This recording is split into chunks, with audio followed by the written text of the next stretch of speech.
Today, we are going deep into the Vietnam War. But look, this isn't just a simple story about battles and politics. It's this incredibly complex, really tragic story of a nation just fighting for its own soul, only to get caught right in the crossfire of the global Cold War. And this quote, man, it just nails it. Because for leaders like Ho Chi Minh and for the Vietnamese people, this whole thing, long before it ever became an American conflict, was about one thing, and one thing only: independence. Okay, so let's get into that. Because to really, truly understand this war, you gotta rewind. We have to look at the entire century of struggle that came before any American soldiers ever set foot there.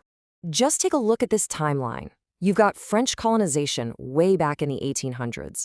Then you have them fighting off Japanese invaders during World War II. And as soon as that's over, they have to turn right around and fight the French again. So this burning desire for self-rule was just baked into the Vietnamese identity for generations. The 1954 Geneva Accords were supposed to be the finish line, the final victory, the end of all foreign rule. Yeah, but that victory lap, it was very short-lived. A supposedly temporary solution was about to set the stage for a war that was way, way more devastating. So the absolute keyword here is temporarily. The plan seemed pretty straightforward, right? Split the country in two for just a little bit, let things cool down, and then hold one big nationwide election in 1956 to bring everybody back together. It was supposed to be a roadmap to peace. But here's what happened instead. Vietnam got yanked onto the global chessboard. In the north, you had Ho Chi Minh, this hugely popular independence hero. He was a communist, backed by the Soviet Union and China. And in the south, you had the fiercely anti-communist No Dinh Diem, backed by the United States. All of a sudden, Vietnam wasn't just Vietnam anymore. It was a proxy battleground for the Cold War. And right here, this is the spark that lit the fuse. See, pretty much everyone knew that Ho Chi Minh was incredibly popular and would almost certainly win a free and fair election. So Diem, with a green light from the US, just canceled them. The peaceful path to putting the country back together was slammed shut. And at that point, war became all but inevitable. So you might be wondering, how did the US go from being a background supporter to actually putting hundreds of thousands of boots on the ground? Well, let's break it down. It all came down to this one idea that drove American policy: the domino theory.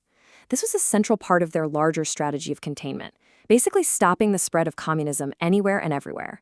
They were terrified that if Vietnam fell, it would trigger a chain reaction all across Asia. They felt they had to draw a line in the sand, and that line was drawn in Vietnam. And this was the official trigger. After reports came out about an attack on U.S. ships in the Gulf of Tonkin, an event that, by the way, is now heavily, heavily disputed, the U.S. Congress basically gave President Johnson a blank check to escalate military involvement however he saw fit. And the escalation was just massive. By 1967, more than 500,000 American soldiers were fighting in Vietnam. A conflict that started out with just a handful of advisors had absolutely exploded into a full-scale American war. You know, this slide really shows the fundamental mismatch in how this war was fought.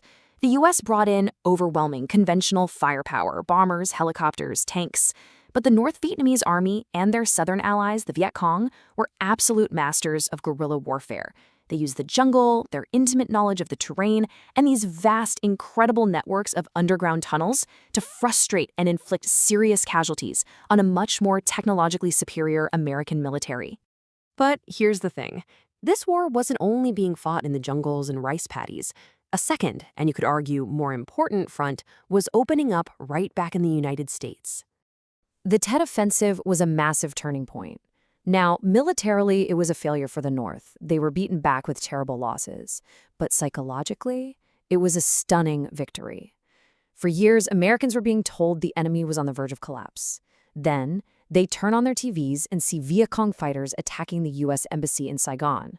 That credibility gap between what the government was saying and what people were seeing with their own eyes, it didn't just widen, it became a chasm. And after Tet, the shocks just kept on coming. Graphic, brutal images of the war started flooding American living rooms every single night.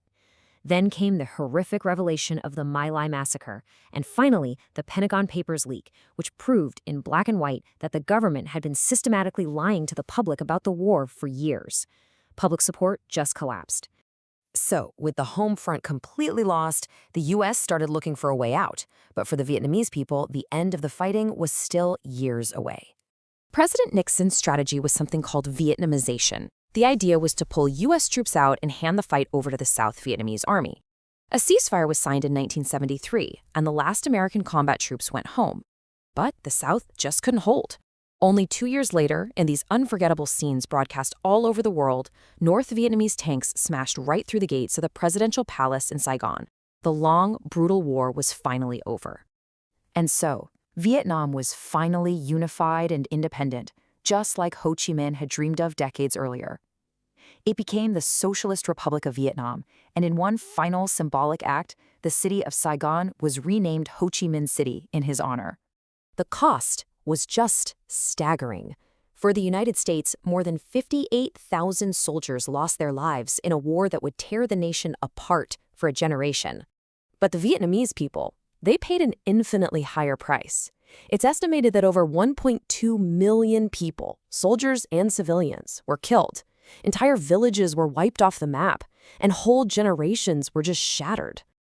And that brings us right back to where we started. A passionate, decades-long fight for national independence was tragically hijacked. It was transformed into this brutal proxy war between superpowers who were fighting their own battles. So why does this all matter today? Well, it's a really stark reminder of how a local struggle for self-determination can be completely consumed by global politics, with absolutely devastating human consequences. Yes, the Vietnamese people finally got their unified country, but it leaves us with this one haunting question to reflect on. At what cost?